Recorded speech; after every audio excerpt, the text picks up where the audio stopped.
ये recording start होते बोलिस तो होएगा चलो तो होएगा सर।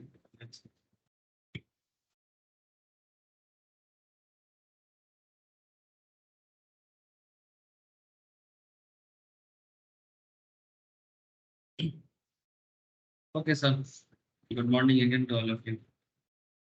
अच्छा, तो बेसिकली मार्केट आज ऑफ है ड्यू टू अम्बेडकर जयंती, ठीक है। मार्केट को ऑफ रहने दो, बट हम लोग का एडुकेशन थोड़ी ऑफ रहेगा सर। एडुकेशन तो कभी भी ऑफ नहीं हो सकता। बोलते हैं कि बंगाली में बहुत सुंदर सा एक लाइन है, पता है आप लोग? ये बेसिकली रामकृष्ण परमहंस ने ये स्वामी विवेकानंद को सिखाया था। बोलते हैं कि बंगाली में बड़ा सुंदर सा लाइन है, मतलब जाबुत बाची ताबुत सीखो। मतलब समझते हो? जाबुत बाची ताबुत सीखो, मैंने जितना दिन जिएंगे उतना दिन सीखेंगे, ठीक है। इसलिए बोला कि जाबुत बाची ताबुत सीखो। तो हम लोग अभी सीखना बंद नहीं होगा सर, क्या कर सकते हैं, सीखना थोड़ी बंद कर सकते हैं। तो चलिए सर, हम लोग फॉरवर्ड करते हैं अपने आप को। एक सेकेंड, फिर थोड़ा सा ऑप्शन चेंज ले लेता हूँ।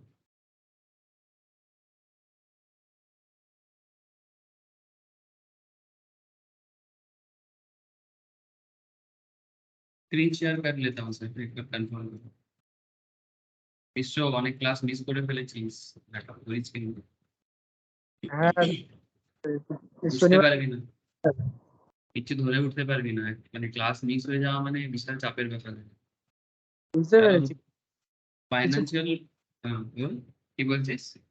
একটু ব্যস্ত ছিলাম, মানে ডাক্তারের ওখানে গেছিলাম বুঝতে মার সাথে। পেরেছি, ঠিক আছে, কোনো অসুবিধা নেই। না করে চলো, নেবো, আমি হ্যাঁ, শনিবার ক্লাস করে নেবো। করে নি सर। ओके सर, चलो good morning again to all of you.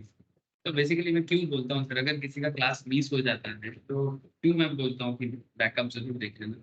क्योंकि सर फाइनेंशियल वर्ल्ड में आपको एक रियल फैक्ट बताता हूँ। ये जो टोटल फाइनेंशियल एजुकेशनल सिस्टम है ना, फाइनेंशियल वर्ल्ड में one of the tricky and one of the toughest भी बोल सकते हो, ठीक है। जैसे हम लोग जब चार्टर्ड का बात करें, चार्टर्ड एजुकेशन फील्ड में भी एक पेपर आता है सर, सीए फाइनल लेवल में पढ़ाया जाता है, सीए में इंटरमीडिएट लेवल में हल्का हल्का है, बट फाइनल में ज़्यादा है। एसएफएम सीए में फाइनल में भी है। सीएसएस को हल्का हल्का पढ़ता है, ज़्यादा डिटेल्स में नहीं पढ़ता, मतलब इंटर एग्जीक्यूटिव में थोड़ा सा ही पढ़ता है, फिर भी कम नहीं है। एग्जीक्यूटिव लेवल में सीएस को भी अच्छा खिसा दिया गया है। तो मैं बस बेसिकली ये कहना चाहता कि इवन अगर आप इंटरनेशनल कोर्सेज देखो लाइक सीएफए, ठीक है, या फिर इंडिया में भी कुछ गवर्नमेंट ऑर्गेनाइजेशन है जिनका फाइनेंस का कोर्स चलता है, जैसे अरुण जेटली, एक फाइनेंस, अरुण जेटली के नाम पे एक फाइनेंशियल कोर्स का एक यूनिवर्सिटी है।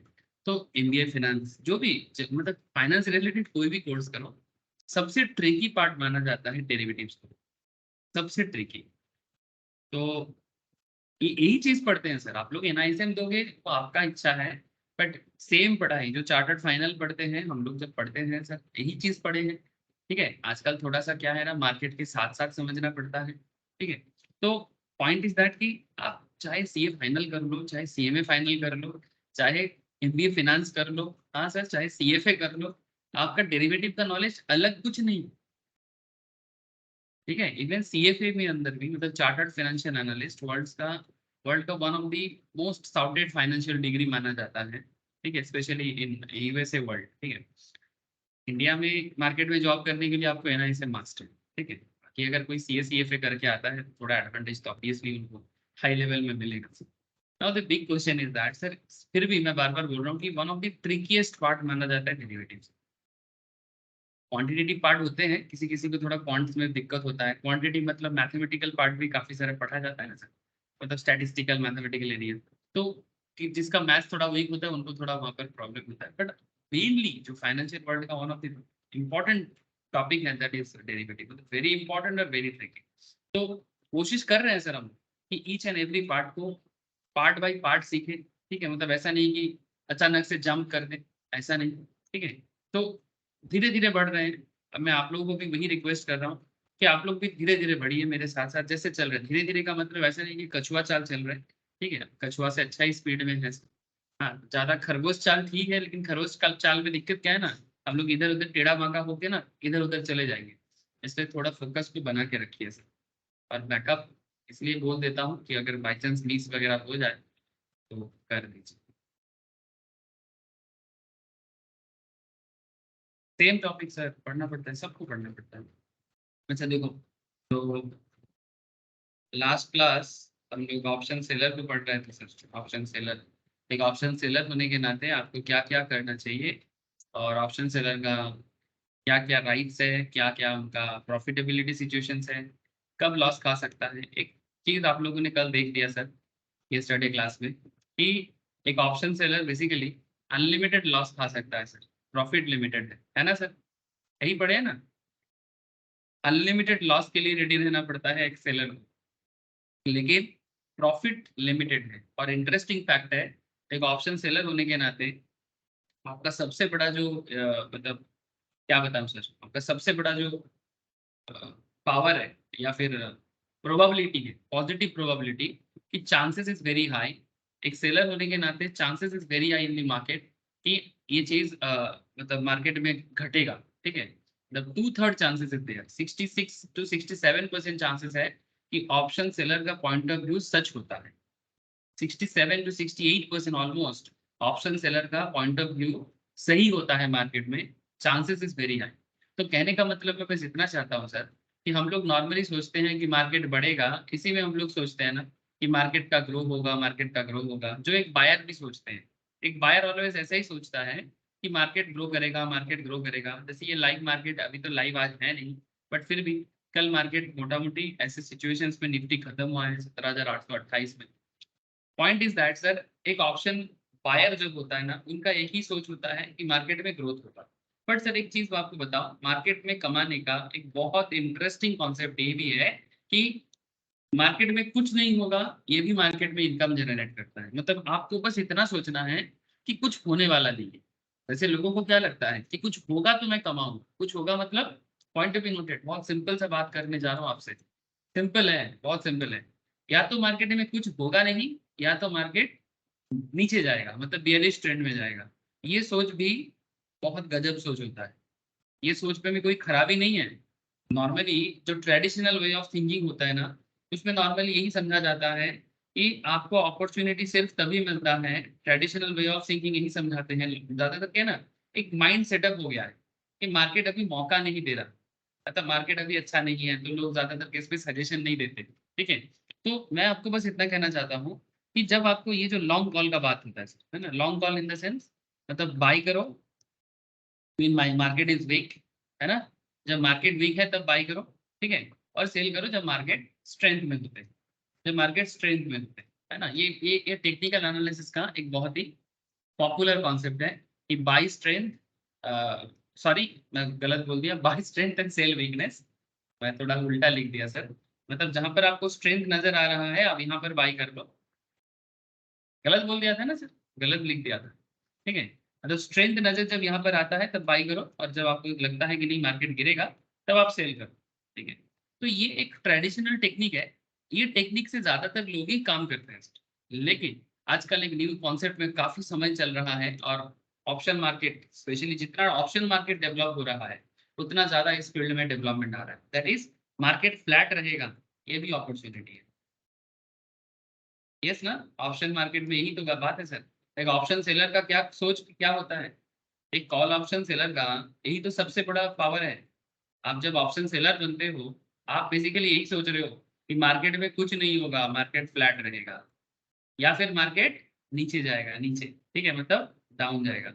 अगर आप ये भी सोच सकते हो तो भी आप कमा सकते हो।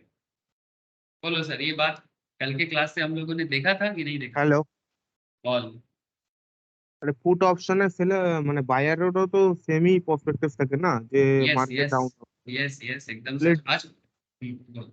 आज फूड बताएंगे, सुमित, सुमित एडवांस जा रहा है।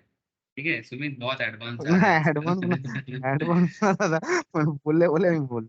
नहीं नहीं, तो सही बोल रहा है, एकदम सही बात है तेरा। ठीक है, मैं फूड में बात करता हूँ सर। चल, ठीक है, क्या है ना, बहुत सारे स्टूडेंट हैं जो लोग एकदम बेसिक से सीख रहे हैं, आप अचानक से फुट फुट चिल्लाना चालू कर देंगे ना, बोलेंगे सर कॉल ही ठीक से समझ में नहीं आया, फुट में काहे बात करते हो आप। अच्छा एक मिनट सर, थोड़ा रुक जा। कल हम लोगों ने, तो फिर लास्ट दो क्लास बहुत वाइटल रहा है सर, प्रीवियस 2 लेक्चर्स, एक यस्टरडे का लेक्चर्स और यस्टरडे वाला पहले वाले दिन का जो लेक्चर्स था, मतलब डे बिफोर यस्टरडे। तो ये दोनों लेक्चर्स में आप लोगों ने ये चीज तो देख लिया सर, एक कॉल ऑप्शन बायर का पॉइंट ऑफ व्यू और एक कॉल ऑप्शन सेलर का point of view.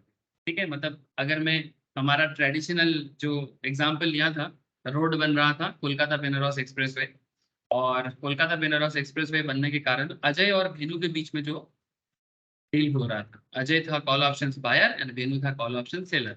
Similar thing हम लोग स्टॉक मार्केट में भी देख चुके हैं। ठीक है सर, अब एक थोड़ा सा इंटरेस्टिंग ट्रिक पॉइंट में जा रहा है sir, note on margin. Sir margin का जो बात अभी मैं करने जा रहा हूँ, ये मार्जिन बेसिकली ऑप्शन सेलर का मार्जिन।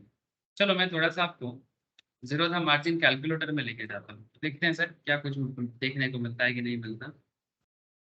जीरोधा मार्जिन कैलकुलेटर, आप कोई भी मार्जिन कैलकुलेटर यूज कर लो अपने अपने ब्रोकिंग काम के हिसाब से, नो इशू विद दैट। यहाँ पर एक्सचेंज में एनएफओ सिलेक्ट करने दो, प्रोडक्ट क्या चूज करें सर, ऑप्शंस। सर ऑप्शंस में सर सिंबल कोई भी कंपनी उठा सकते हैं, क्या ले बोलो, टीसीएस ले लें। हेलो, हाँ बोल, मार्जिन দেখাবে না कल आज मार्केट ऑफर से बोले না অপশনে মার্জিন তো লাগে না প্রিমিয়াম দিতে হয় नहीं सेल, মার্জিন अरे वही ऑप्शन सेलर को, ऑप्शन सेलर को मार्जिन जमा करना पड़ता है सर। रुक जा मैं देखता हूँ, দেখো कॉल, ठीक है, स्ट्राइक क्या चूज करें, टीसीएस का एक स्ट्राइक बोल, मतलब थोड़ा पॉपुलर स्ट्राइक बोलने से अच्छा रहेगा। टीसीएस में এটিএমটা ওপেন করো আরো নিচে যাও प्रोडक्ट चूज करते थे, 3200 আছে মনে হচ্ছে স্যার, দেখুন 3220 সামথিং আরো সব আছে। हाँ चलो ठीक है, यहाँ पर यही हेल्प चाहिए सर।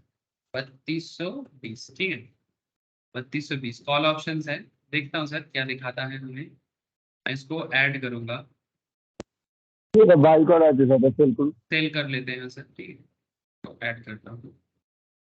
ऐड करने से यहाँ पर कुछ दिखा नहीं रहा है, लेकिन सर मैं आपको बता रहा हूँ यहाँ पर पता नहीं क्यों नहीं दिखा रहा है, बट जब आप ऑप्शन सेल करने जाओगे ना लाइव मार्केट में, आप देखना आपका आपसे मार्जिन लेता है। ऑप्शन सेल करने के टाइम पे ऑब्वियसली प्रीमियम जमा होता है, उसमें एक मार्जिन आपसे देता है, फ्यूचर की तरह काम আরে দাদা करता है। হ্যালো हाँ बोल, বলছি যে তোমার কল অপশনে যদি তোমার সেলার হয় ও তো প্রিমিয়ামটা রিসিভ করবে তো মার্জিনটা কোথা থেকে আসবে अरे मार्जिन जमा करना पड़ता है सर आपको, मैं হ্যাঁ স্যার, हाँ बोल, এই কথাটা বুঝতে পারলাম না। আরে বল কথাটা কেটে গেল তো। আমাকে হোয়াটসঅ্যাপে লিখে দিতে, তোর কথাগুলো কেটে যাচ্ছে, আমি কিছু বুঝতে পারছি না। একটু আমাকে হোয়াটসঅ্যাপ কর না, কথাগুলো सब কেটে গেল, আমি কিছু বুঝতে পারলাম না। व्हाट्सएप लिख, तब ऑप्शन सेलिंग में एक मार्जिन का रिक्वायरमेंट होता है, समय समय में इसमें थोड़ा सा चेंजेस करते हैं मार्केट। जैसे अगर मैं यहाँ पर एक इसका टीसीएस का टीसीएस कॉल ऑप्शंस, अगर मैं इसको सेल कर देता हूँ,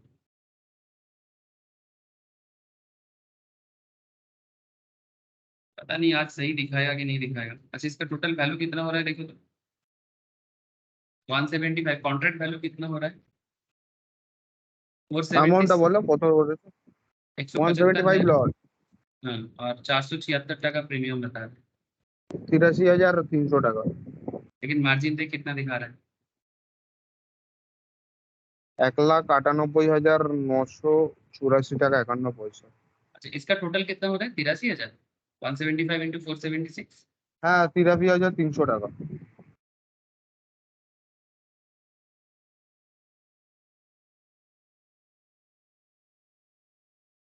अच्छा मुझे पीयूष बताया ऑप्शन कॉल राइटार्स ने টাকা তো বেশি লাগে, একটা লটের দাম 1 লাখের বেশি দরকার হয়। हाँ सर, ठीक है, जरूरत होता है, वही मैं एक्चुअली समझाने का कोशिश करूंगा आप लोगों को कि ऑप्शन सेलर को क्यों ज्यादा मार्जिन देना पड़ता है। ठीक है, ऑप्शन सेलर को क्यों ज्यादा मार्जिन देना पड़ता है, ठीक है, मेन रीजन है कि ऑप्शन सेलर তো মার্জিন তো মার্জিন তো যখন বেশি জমা করলো সমস্ত কিছু করলো, কিন্তু যে প্রফিটটা যেটা প্রিমিয়াম দিয়েছে সেই প্রিমিয়াম থেকে प्रॉफिट का जो हिसाब तुम लोगों ने देखा वही है, ठीक है, প্রফিট का हिसाब में कोई प्रॉब्लम नहीं है। তাহলে তো সেই ধরুন এই যে 476 টাকা করে যে প্রিমিয়াম দিচ্ছে, ধরুন মানে তার মার্কেট ডাউনই রইলো বা তার মার্কেট নিচে গেল, তো 476 টাকা করেই তো সে পাবে 175 টাকা কোয়ান্টিটি। ऑब्वियसली जो भी उसका मिलेगा प्रॉफिट उसका लिमिटेड है ना सर, लेकिन अनलिमिटेड रिस्क होता है ना, वही रीजन है হ্যাঁ, कि কিন্তু স্যার মার্জিন তো বেশি জমা করছে না সেই ক্ষেত্রে, তাহলে স্যার ওই মার্জিন টাকাটা কোথেকে আসবে? सर वो बाद में सेटलमेंट कर लेगा।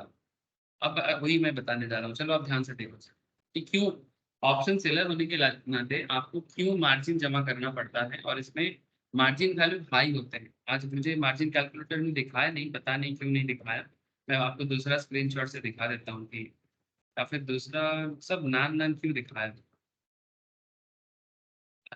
Initial margin exposure total NA for TCS option strike 3220 175 quantity दिखाता है, पता नहीं आजकल ये सब इसका सॉफ्टवेयर में भी क्या प्रॉब्लम है।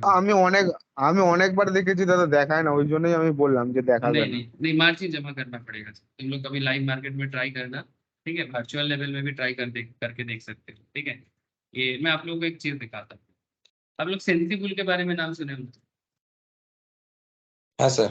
हाँ। सेंसिबल ऑप्शन ट्रेडिंग के लिए बहुत ही, मैं आऊंगा सर सेंसिबल में, मैं चर्चा करूंगा आप लोगों के साथ, मतलब जब मैं ऑप्शन स्ट्रेटेजी में आऊंगा ना, तब मैं सेंसिबल के थ्रू से ही आपको ऑप्शन स्ट्रेटेजी सिखाऊंगा। मैं आप लोग को एक चीज गाइड कर रहा हूँ अभी। आप लोग अगर रियल में करने में, अगर आप लोगों को किसी को भी, तो जो लोग करते हैं मैं उनको मना नहीं करूंगा, बट अगर किसी को लगता है कि नहीं मैं भी इतना रिस्क नहीं उठा सकता, अगर लैंडिंग पीरियड में अगर आपको, तो आप एक काम कर सकते हो सर, ठीक है, आप स्ट्रेटेजी खुद भी बना सकते हो। मैं स्ट्रेटेजी बनाते कैसे मैं आपको सिखाऊंगा ना सर, ये एज पर अवर NISM सिलेबस भी है, ठीक है, और as per our future and options education के अंदर भी स्ट्रेटेजी एक बहुत इंपॉर्टेंट पार्ट है सर, ठीक है। अब क्या मैं बताना चाहूंगा कि जब मैं स्ट्रेटेजी में आऊंगा तब मैं आपको बात करूंगा ये सब चीज़ों से, बट फिलहाल आप इतना तो कर ही सकते हो, स्ट्रेटेजी बिल्डर में जाके, ठीक है, स्ट्रेटेजी बिल्डर में जाके मार्केट को ट्रैक कर सकते हो, ठीक है। ये सब देखो, ये जो ग्राफिकल चीजें मैं आपको सिखा रहा हूँ ना, कि कितना लॉस होगा कितना प्रॉफिट होगा, वही ग्राफिकल प्रेजेंटेशन आपको दिख रहा है, ठीक है। मैं अभी इसमें ज्यादा बात नहीं करूंगा, लेकिन यहाँ पर एक और एक चीज था, स्ट्रेटेजी वर्चुअल ट्रेड, ठीक है ना सर, वर्चुअल ट्रेड। हाँ, आप लोग को वर्चुअल ट्रेड दिखाई दिया ना, ये देखो यहाँ पर था, ये देखो वर्चुअल ट्रेड। तो आप लोग को यहाँ पर लॉग इन करना है, Zerodha के थ्रू से भी कर सकते हो, कोई भी पॉपुलर ट्रेडिंग प्लेटफॉर्म से यूज कर सकते हो जो सेंसिबल के साथ कनेक्टेड है। मैक्सिमम बड़े बड़े broking firm connected with sensible, तो आप वर्चुअल ट्रेड ले सकते हो, learn and practice trading without real money, तो आपको समझ में आ जाएगा कि रियल में होता क्या है, ठीक है सर। सर पेपर ट्रेडिंग करेगा बोले। हाँ हाँ एग्जैक्टली, जिसको पेपर ट्रेडिंग बोलते हैं, ठीक है। तो इसमें आपको सुविधा होगा, अब तो अभी नहीं, कुछ दिन वेट कर जाओ, थोड़ा बेसिक्स कंप्लीट करके जैसे हम लोग स्ट्रेटेजी बिल्डअप वगैरह में आ जाएंगे ना, ठीक है, फिर भी आप लोग ट्राई कर सकते हो, मैं मना नहीं करूँगा, ठीक है, मैं मना नहीं करूँगा, बट आप वर्चुअल ट्रेड प्लीज करिए, ठीक है। तो आपको वर्चुअल ट्रेड करके फिर आप रियल ट्रेडिंग करिए, आपका कॉन्फिडेंस भी बिल्ड होगा, और रियल लाइफ सिचुएशंस में क्या सेटलमेंट हो रहा है नहीं हो रहा है, आपको उसका भी आइडिया लग जाएगा, ठीक है सर। मतलब थोड़ा सेफ बेट है सर, आप लगा सकते हो। अच्छा, अब यहाँ पर ना मार्जिन का कॉन्सेप्ट क्या होता है सेलर की तरफ से, आप इसको थोड़ा देखो। Think about the risk profile of both call options buyer and call option seller. देखो सर एक बात याद रखना सर, एक कॉल ऑप्शंस बायर का रिस्क ज्यादा है कि कॉल ऑप्शन सेलर का रिस्क ज्यादा है? हाँ बायर है। ठीक से बोलो बायर है सर, रिस्क ज्यादा सेलर का ही है। सर। अनलिमिटेड लॉस होने का चांसेस किसका है? सेलर है। इसीलिए रिस्क प्रोफाइल सेलर का बड़ा है। बायर का जो रिस्क है दैट इज, बायर का एक ही रिस्क है, प्रोबेबिलिटी थोड़ा लो है। और प्रीमियम, हाँ प्रीमियम, प्रीमियम भी कम देना पड़ता है हाँ comparatively। प्रीमियम वही, बायर हाँ बायर ওটাই का लॉस, प्रीमियम, मैक्सिमम लॉस वही प्रीमियम। बायर का लॉस प्रीमियम मैक्सिमम लॉस है ना, लिमिटेड लॉस है बायर का। और बायर का जो मेनली जो बायर का थोड़ा नेगेटिव साइड है और दैट इज, सेलर, हेलो, हाँ बोल আর সেলারে তো ম্যাক্সিমাম লসটা আনলিমিটেড আর লিমিটেড প্রফিট হচ্ছে প্রিমিয়াম, এটা दैट इज রিসিভ सर, করে। वही बात है सर। अनलिमिटेड लॉस को मार्केट कैसे टैकल करेगा? क्या मार्केट अपने पॉकेट से भरेगा क्या? बात को समझो, मार्केट अपने पॉकेट से थोड़ी ना लॉस को करेगा। तो the call option buyers basically no risk, limited risk है उसका। he just has to pay the required premium amount to the call option seller, against which he would buy the right to buy the underlying at later point, है ना। एक buyer जैसे धेनु जो कर रहा था, या फिर आप कभी भी कोई पर्टिकुलर ऑप्शंस को बाय करने जाओगे, आप बस अपना प्रीमियम भरो, है ना, और सेलर को प्रीमियम दे दो। तो we know his risk is restricted to the premium he has already paid. तो एक बेसिकली एक बायर का मैक्सिमम लॉस क्या है, जो प्रीमियम भरेगा उतना ही उसका मैक्सिमम लॉस है, इससे ज्यादा लॉस एक बायर को नहीं लगता है। एंड ये चीज हम लोगों ने लास्ट 2 लेक्चर्स में बार बार बोल रहे हैं।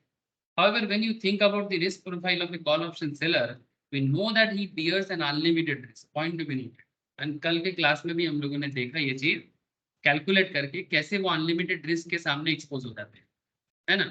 तो his potential loss can exponentially increase as and when the spot price moves above the strike price. याद करें जरा 2050 हमारा स्टॉप ये था 2050, बस ये चार्ट से ही समझ में आ जाएगा। देखो देखो सेंसिबल के सॉफ्टवेयर के अंदर भी आपको यही ऐसा ही चार्ट दिख रहा है ना, ठीक है। तो बस यही है, अगर आप अभी हम लोग बेसिक लेवल में है, ठीक है, तो बेसिक लेवल में ही মানে आप এটা चार्ट কল समझ আর रहे हो। পুট মেলানো আছে না? हाँ इसमें नहीं है, इसमें बेसिकली ये जो देख रहे हो, ठीक है, इसमें आई थिंक दो ही कॉल ऑप्शन है। দুটো মেলানো আছে, हाँ মেলানো আছে, দেখো শর্ট কলও মেলানো রয়েছে সবকিছু। सिस्टम किया ये सब सिखाएंगे सर, आगे आगे सिखाएंगे, अभी थोड़ा रुक जाओ, ठीक है, एक साथ बेकार में झमेला नहीं करना है। बाद में सब समझ में आएगा सर कि क्या ये ग्राफ क्या बताना चाहता है, आपको क्या करना चाहिए। यहाँ पर बहुत सारे डेटा होते हैं, आपको आपको ये जो प्रॉफिट लॉस है, ब्रेक इवन है, सब कैलकुलेट कर देता है ये, ठीक है। ये लोग सारा का सारा डिटेल्स कैलकुलेट कर देते हैं, मैक्सिमम प्रॉफिट बता देता है, मैक्सिमम लॉस बता देता है, आपका मतलब परसेंटेज ऑफ मतलब जो एक्सपायरी में आपका एक्चुअल सिचुएशंस क्या होगा ये भी बता देता है, मार्जिन नीडेड कितना है, फंड नीडेड कितना है, सब बता देता है। आपको काम बस इतना है, बैठे बैठे एनालिसिस करना कि बाई करे कि ना करे, सेल करे कि ना करे, ठीक है। तो लास्ट में सिचुएशंस बहुत इजी हो जाएगा, लेकिन अभी ये टाइम नहीं आया ये चीज समझने के लिए, मतलब इसको यूज करने का टाइम अभी भी नहीं आया।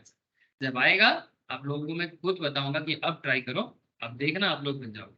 अभी तो बेसिक्स बना रहा है सर, ठीक है, बट फिर भी कहाँ पहुंचना है इसका एक आइडिया आपको मिल दिया। बहुत अच्छा मार्केट है, अगर समझ में आ जाए तो आप बहुत अच्छा कर सकते हैं।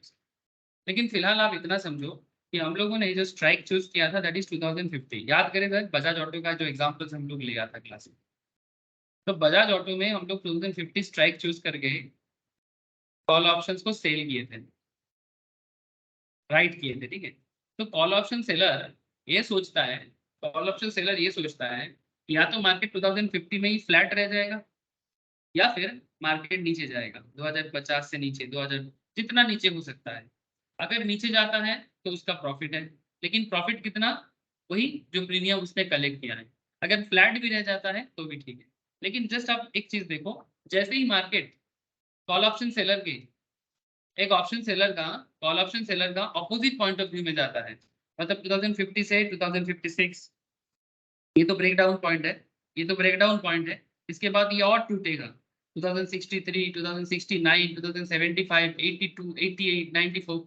जितना मार्केट आगे बढ़ता जाएगा, जितना मार्केट आगे बढ़ता जाएगा, लॉस देखो सर एकदम जैसे खुली किताब है, बढ़ते जा रहे हैं, लॉस बढ़ते जा रहा है, तो अनलिमिटेड रिस्क का सामना करना पड़ता है, लॉस बढ़ता ही जाएगा।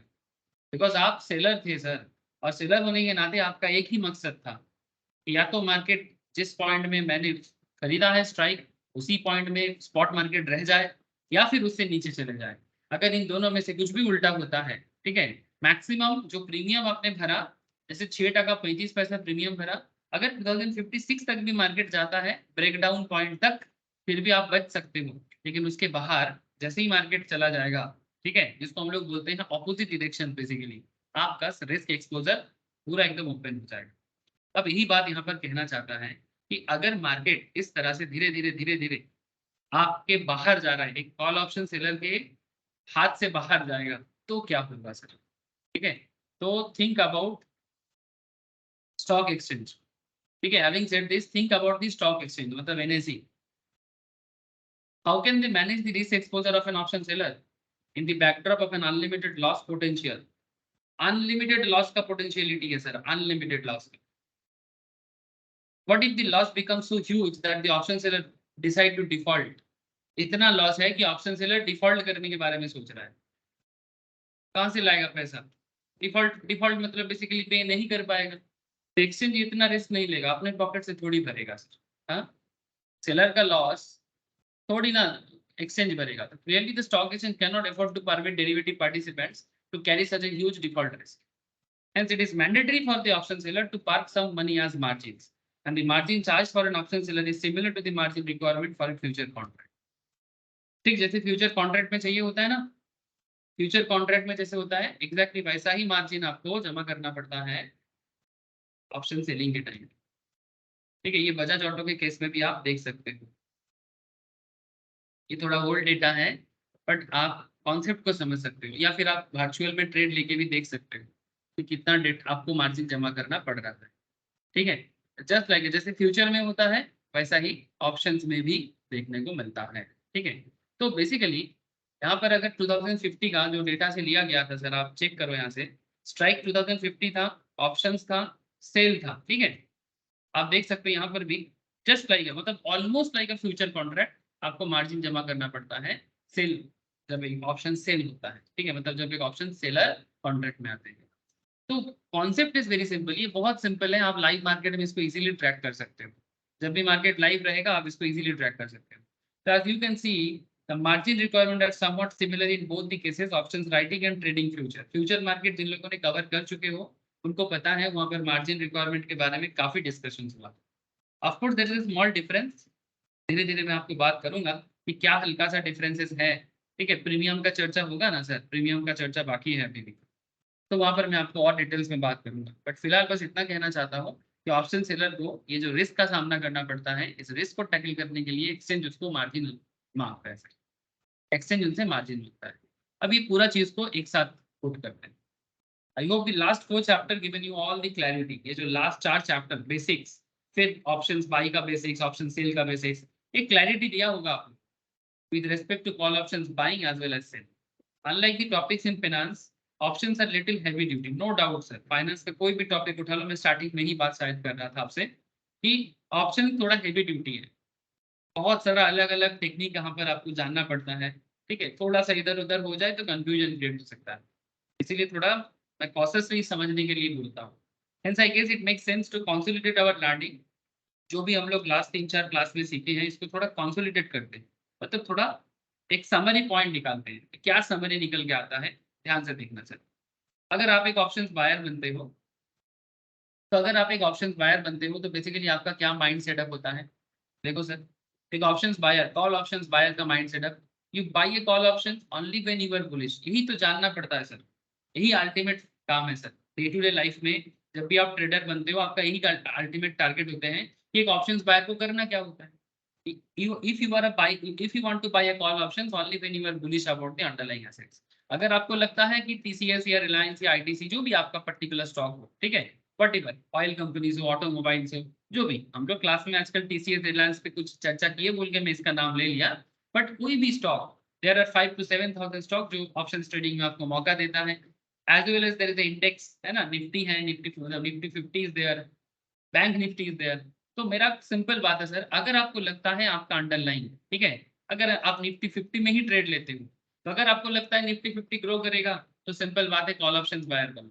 आपको expiry the call options will be profitable. ठीक है, जैसे आपका ऑप्शंस का एक्सपायरी डेट आएगा आप एक प्रॉफिटेबल सिचुएशंस में कंप्लीट करोगे, है ना, आप एक प्रॉफिटेबल सिचुएशंस में कंप्लीट करोगे, क्योंकि जैसे आपने सोचा था एग्जैक्टली वैसा ही हुआ होगा तभी। ठीक है, लेकिन इसका एक ही कॉन्सेप्ट है, अंडरलाइन से strike price, if the underline has moved over and above the strike price. मतलब जैसे हमारा एग्जांपल था 2050 में बजाज ऑटो बाई किया गया था, है ना, 2050 में बजाज ऑटो का बाई कॉन्ट्रैक्ट दिया गया था। जब एक्सपायरी डेट आएगा तो ऑब्वियस बात है कि Bajaj auto 2000 in the spot market Bajaj auto को एटलीस्ट 2080 या 2090, या ओल्ड डेटा सर, ये हिस्टोरिकल डेटा है, ऐसा कुछ भी वैल्यू में होना चाहिए, तभी आप एक ऑप्शन बायर बन सकते हो। मैंने ये चीज आपको रिलायंस में भी समझाया था, है ना, ये सब डिटेल्स हुआ है लाइव मार्केट में, मैंने आपको बता रहा था कि कैसे रिलायंस में आपका सोच बनना चाहिए था और तब जाके आप ऑप्शन बायर बन सकते हो। तो बेसिक बात इतना याद रखें, एग्जाम पर्पस में भी बहुत सवाल करते हैं ये सब। If the underlying has moved over and above the strike price, अगर स्ट्राइक प्राइस से आपका अंडरलाइंग एसेट्स का वैल्यू बढ़ता है तो आप एक बायर बनते हो, options buyer. Buying a call option is also referred to as long on a call options और सिंपली लॉन्ग कॉल। तो इसको लॉन्ग कॉल भी कहा जाता है या फिर long on a call options भी कहा जाता है। To buy a call options, you need to pay premium of the options to the options writer. Options writer का दूसरा नाम है ऑप्शन सेलर। तो जब भी कॉल ऑप्शंस बायर ऑप्शंस को बाय करते हैं तो ये बहुत सिंपल होता है। आप जब भी कोई ऑप्शंस बाय करते हो, इसका ऑप्शंस बाय किया जाए, टीसीएस दिखा रहा था तो टीसीएस दिखा रहा, टीसीएस अप्रैल का जो भी डेटा आपके सामने है, सीएस से फॉर एग्जांपल मैं यहाँ पे रैंडम पिक कर रहा हूँ, ऐसा कोई प्रॉपर स्ट्राइक प्राइस देख के नहीं कर रहा हूँ सर। 3200 कॉल ऑप्शन अगर आप बाई करना चाहते हो तो जब भी आप बाई करने चाहते हो तो आपको बेसिकली मार्जिन जमा करना पड़ता है। ठीक है, ये देखो मार्जिन वैल्यू आपको दिखाई दे रहा है। ठीक है, तो जो भी मार्जिन है लॉट के हिसाब से उतना मार्जिन जमा करके आप ट्रेड में आ सकते हो। तो पॉइंट इज वेरी सिंपल, आपको बस प्रीमियम जमा करना है और आप ऑप्शन बायर बन जाओगे। ये बहुत ही सिंपल बात है, बार बार। The call options buyer has limited risk, इसका रिस्क लिमिटेड है। क्यों? क्योंकि इनको पता है कि इनका प्रॉफिट कितना होगा, तो the extent of the premium paid इतना ही इनका लॉस है और प्रॉफिट जो है इनका अनलिमिटेड है। सॉरी मैंने शायद गलत बोल दिया। ठीक है, options buyer has limited risk. Limited risk क्यों? बिकॉज इनका लॉस कितना होगा इनको पता होता है, जितना प्रीमियम भरेगा उतना मैक्सिमम लॉस है, इससे ज्यादा लॉस नहीं होगा। प्रॉफिट अनलिमिटेड होता है, ये हम लोग कॉल ऑप्शंस बाय में पढ़ चुके हैं, आई थिंक लास्ट क्लास और उससे पहले वाला क्लास में। इसमें ब्रेक इवन पॉइंट होता है सर। ब्रेक इवन पॉइंट कैसे कैलकुलेट होता है? Break even point is the point at which the call options buyer neither makes money nor experience in loss. Break even point उसको बोलते हैं जिस पॉइंट में एक कॉल ऑप्शंस बायर को ना तो प्रॉफिट होता है ना तो लॉस होता है। हम इसको भी ग्राफिकली आप लोगों को बताया। ये था कॉल ऑप्शंस बायर का, ये देखो this is the break even point sir. Again वही बजाज ऑटो का ही एग्जांपल आप यूज कर सकते हो। This is the learning purpose. Real life situations में आपको जो भी लाइव मार्केट में सिचुएशंस मिले उसके हिसाब से भी आप सेम कॉन्सेप्ट यूज कर सकते हो। आगे आगे स्ट्रेटेजी पढ़ेंगे और डिटेल चर्चा होगा, लेकिन बेसिक्स को डेवलप करो सर। 2050 आपका स्ट्राइक था, 2050 से मार्केट अगर नीचे जाएगा तो आपका लॉस है, मार्केट अगर ऊपर जाएगा तो आपका प्रॉफिट है। ठीक है, 2056 जो है 2056 point something, this is your break even point, that is the zero level. यहाँ पर आपने ना तो प्रॉफिट किया, neither make profit nor make loss, this is called no profit no loss situations. इसके ऊपर मार्केट जितना मूव करेगा, ठीक है, एक कॉल ऑप्शन बायर के लिए यही तो सपना होता है और उसका अचीवमेंट फुलफिल होता है। लेकिन ऑब्जर्वेशंस प्रॉपर होना चाहिए, तभी आप ये चीज एक्चुअल में कर सकते हो। जितना आसान सुनने में लग रहा है रियलिटी में इतना आसान नहीं है। It's not so easy, obvious बात है सर, इतना इजी नहीं है जितना इजी बोलने में लगता है। मार्केट को आइडेंटिफाई करना इतना इजी नहीं है। Fundamentally as well as technically sound knowledge होना चाहिए। Fundamental knowledge as well as technical knowledge, ये दोनों नॉलेज अगर आपके अंदर क्लियर कट है तभी जाके आप मैक्सिमम टाइम अच्छा एनालिसिस कर सकते हो, तभी जाके एक अच्छा रिसर्च एनालिस्ट बना जाता है सर। एनआईएसएम में एक और एक पढ़ाई होता है सर रिसर्च एनालिस्ट का, है ना, आप लोग जानते हो। ठीक है, मैं आपको ऑब्वियसली आप सबको मैं बोलूंगा आप लोग इसके बाद रिसर्च एनालिस्ट का भी प्रिपरेशन करें और एग्जाम दे। ठीक है, और उसके बाद धीरे धीरे कंपनी की तरफ भी काम करें। रिसर्च एनालिस्ट बनने के लिए आपके अंदर टेक्निकल एनालिसिस का knowledge as well as fundamental analysis का नॉलेज, फाइनेंस का हार्डकोर नॉलेज आपको चाहिए। अगर आपके अंदर ये सब होता है तभी जाके आप एक क्लियर कट नॉलेज डेवलप कर सकते हो और मार्केट के ऊपर भी प्रॉपर एनालिसिस लगा सकते हो। और सिर्फ कोई एक दिन का बात नहीं है सर, ये एक लाइफ लॉन्ग मैटर, ये एक लाइफ लॉन्ग मैटर। धीरे धीरे अपने आप को बनाते जाओ, आप बन जाओगे, आप बन जाओगे। जो लोग फाइनेंस का क्लास करते हो मतलब हार्डकोर फाइनेंस का, उनको शायद हेल्प होता हो, मुझे जितना लगता है सर, शायद नहीं, ऑब्वियसली मैं भी जब स्टार्ट किया था पढ़ाई करना सीए का तो उस टाइम पे मेरे भी यही चीज था कि जितना फाइनेंस पढ़ते गए उतना बाकी हर चीज समझना आसान हो गया। ठीक है, इसलिए मैं कई बार लोगों को बोलता हूँ कि आप हो सके तो फाइनेंस जानिए, फाइनेंस को जितना जानेंगे उतना कम पड़ जाएगा। ओके सर, चलो अभी फिलहाल डेरिवेटिव्स में ही फोकस करते हैं स्पेसिफिकली।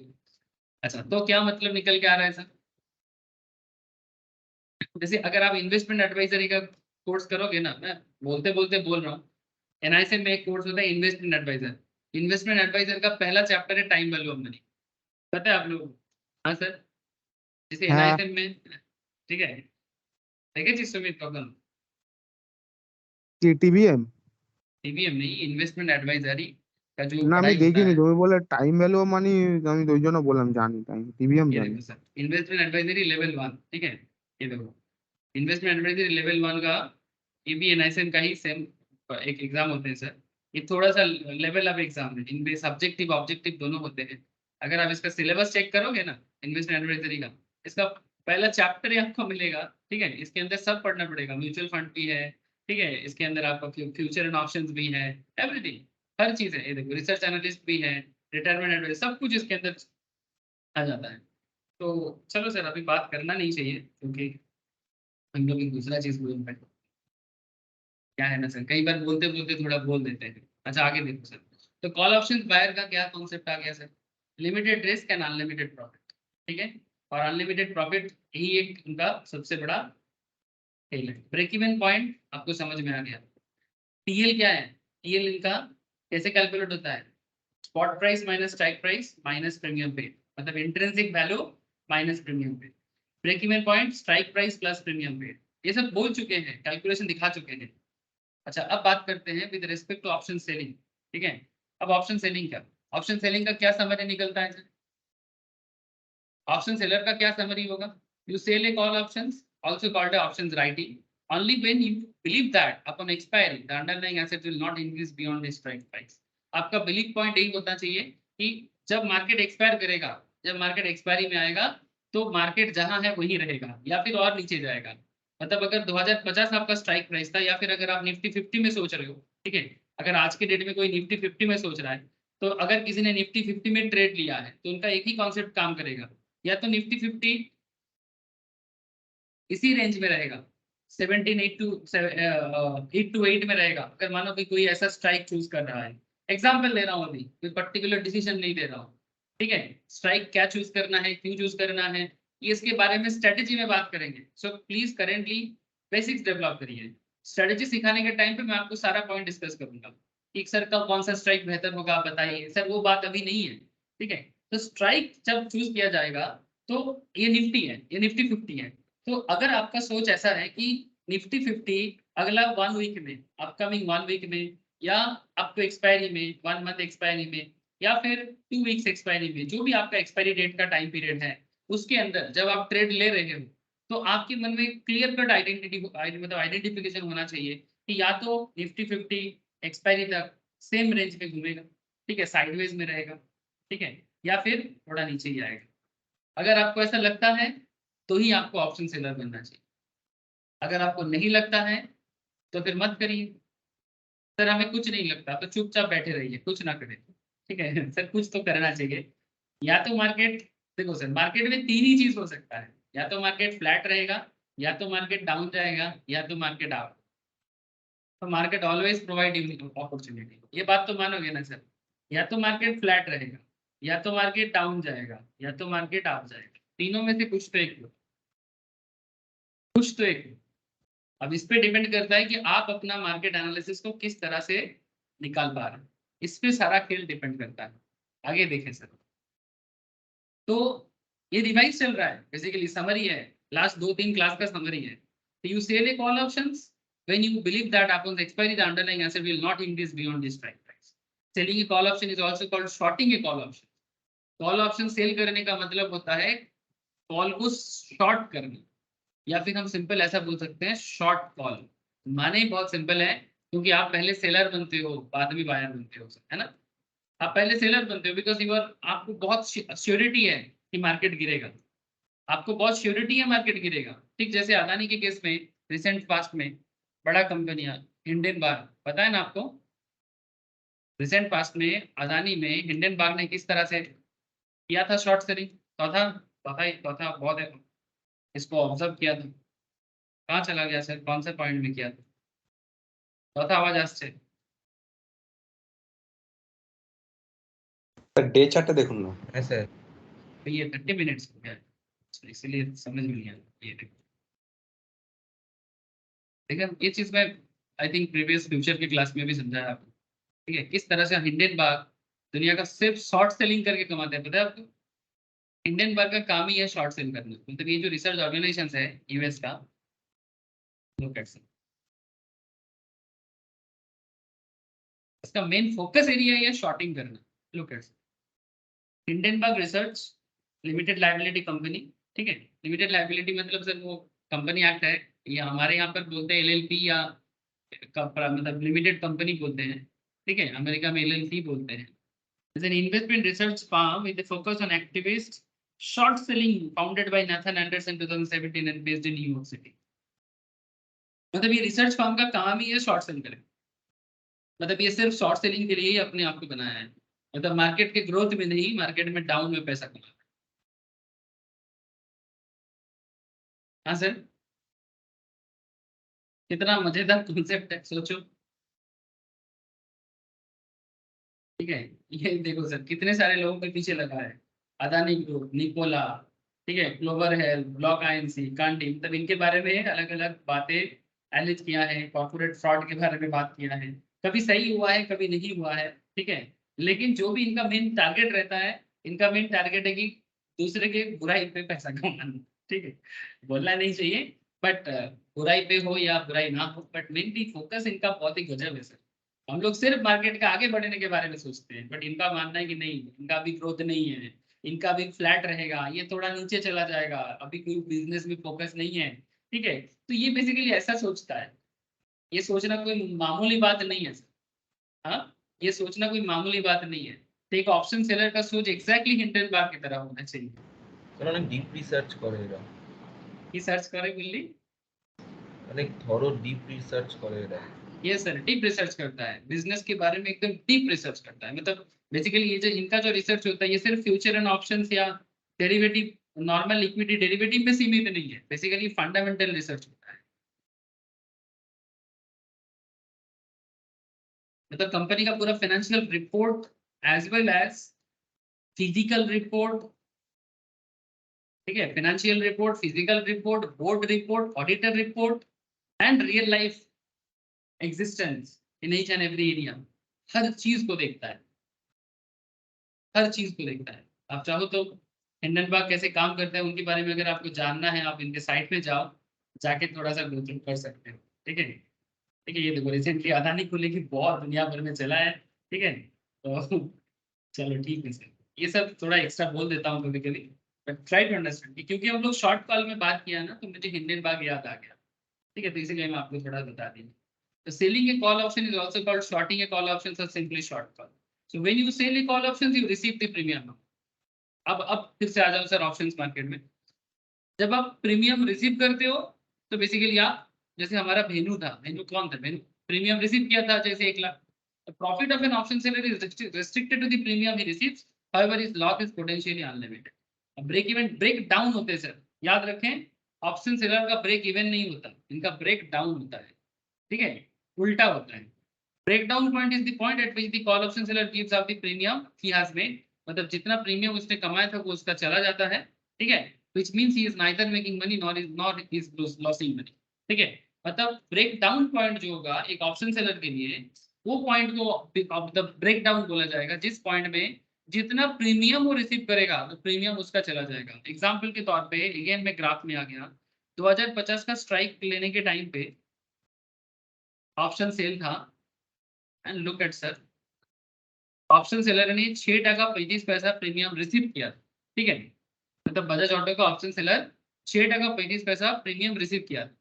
अगर मार्केट जिस पॉइंट में 2056, जिस पॉइंट में मार्केट 2056 में पहुंचा, मतलब मार्केट के बारे में सेलर का पॉइंट ऑफ व्यू इतना था कि मार्केट नीचे गिरेगा या तो फ्लैट रहेगा, लेकिन उल्टा पड़ गया सर, फ्लैट भी नहीं रहा, नीचे भी नहीं गया, उल्टा मार्केट में ग्रोथ चालू हो गया। जैसे जैसे मार्केट में ग्रोथ चालू हुआ, ऑप्शन सेलर का लॉस मेकिंग सिचुएशन चालू हो जाता है, ठीक है। लेकिन 56 जो है ये ब्रेक डाउन पॉइंट है। क्यों? बहुत सिंपल बात है सर, 6.35 उसने रिसीव किया था ना बायर से, अब 6.35 प्रीमियम यहाँ पर लॉस में चला जा रहा है, 6 यहाँ चला गया ना, तो ब्रेक डाउन मतलब यहाँ से जीरो हो गया सर, यहाँ से वो जीरो हो गया। और जहां से वो जीरो हो जाता है उसके बाद अगर मार्केट और मूव करता है, मतलब और ग्रो करता है, ये उनके लिए लॉस सिचुएशन क्रिएट करता है, इसीलिए इस पॉइंट को ब्रेक डाउन बोलते हैं। तो ऑप्शन सेलर के लिए ब्रेक डाउन, ऑप्शन बायर के लिए ब्रेक, ठीक है, याद रखें सर, जरूरी बात। समरी करके आपको बता दे रहा हूँ सर कि क्या क्या इंपॉर्टेंट पॉइंट हम लोगों ने सीखा लास्ट 2 दिन क्लास में, और उसका क्या समरी है, क्या निर्जास है, ठीक है, मतलब अल्टीमेटली क्या निष्कर्ष निकला। अच्छा, और बहुत इंपॉर्टेंट बात एग्जाम में, अच्छा जो लोग NISM एग्जाम में बैठे उनके लिए भी बता रहा हूँ, यही सब क्वेश्चन घुमा फिरा के आपको सवाल कर सकता है। मैं कुछ क्वेश्चन पैटर्न आप लोगों को शेयर करके रखूंगा, ठीक है, अभी के लिए। बाद में जब फाइनल एग्जाम दोगे तब सारे के सारे मतलब कम से कम 500-600 क्वेश्चन आपको मैं प्रोवाइड करूँगा। बस क्वेश्चन प्रैक्टिस करके चले जाना था, लेकिन क्वेश्चन तभी अच्छे से समझ पाओगे और 75+ स्कोर तभी कर पाओगे एग्जाम का, जो जिनका एग्जाम है उनके लिए, जो सिर्फ अपने ट्रेडिंग के लिए सीख रहा है उनके लिए बोल नहीं रहा, ठीक है। एग्जाम तभी क्रैक कर पाओगे अगर आपका ये फंडामेंटल ये सब एरिया प्रॉपर है। अच्छा देखो,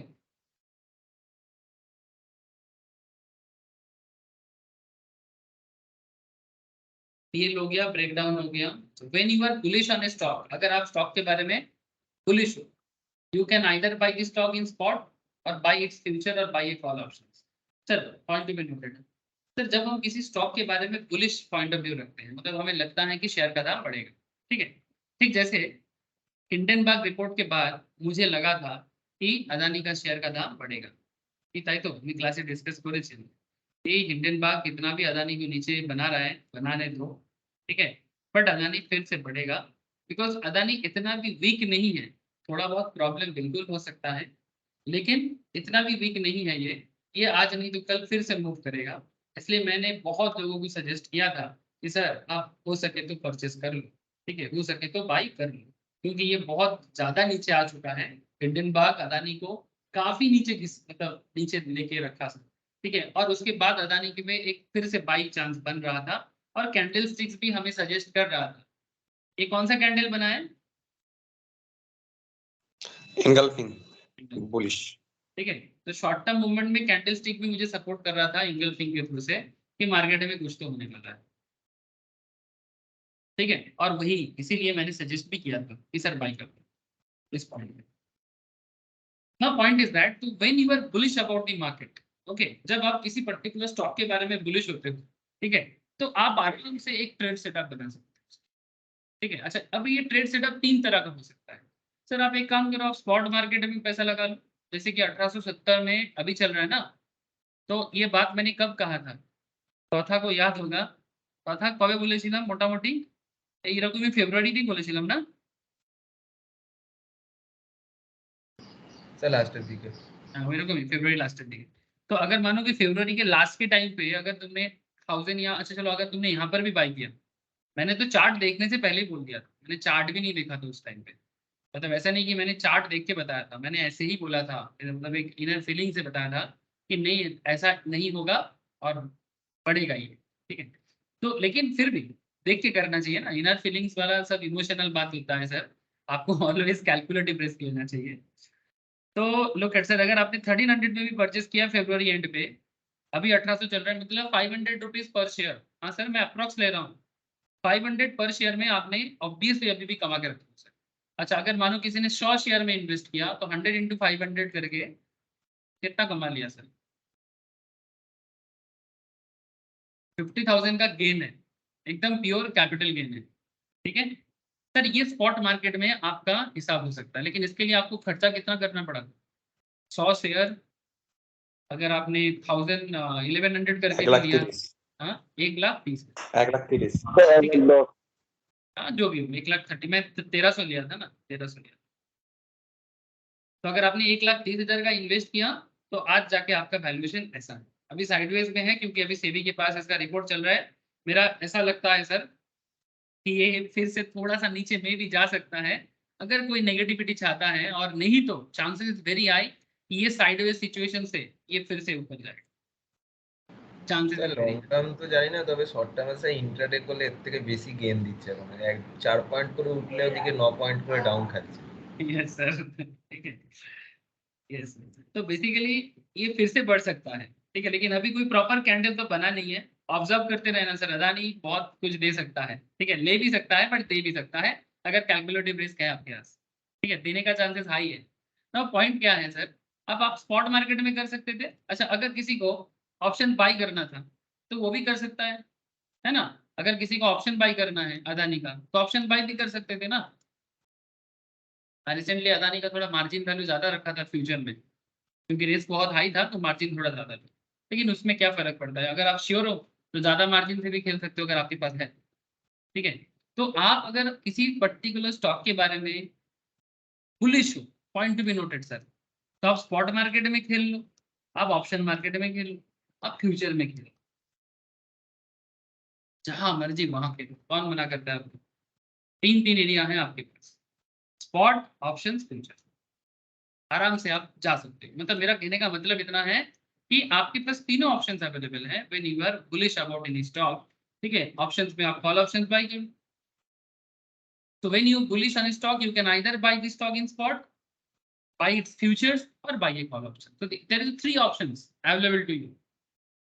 ठीक है, याद रहेगा सर कि अगर आपको लगता है कि कोई स्टॉक श्योर शॉर्ट बढ़ेगा तो आपको क्या करना चाहिए। वैसे not just in case of Adani, similar situations मैंने पेटीएम के टाइम पे भी देखा। ठीक है, पेटीएम में भी बहुत जोर का गिरा था पेटीएम, उसके बाद पेटीएम में एक बहुत जोर का ग्रोथ आया और उस टाइम पे भी similar kind of last time के क्लास में भी मैंने इस मतलब इसके पहले वाला बैच में मैंने ये चीज डिस्कस किया। तब पेटीएम आया था सर और पेटीएम भी धड़ाक से गिरा था।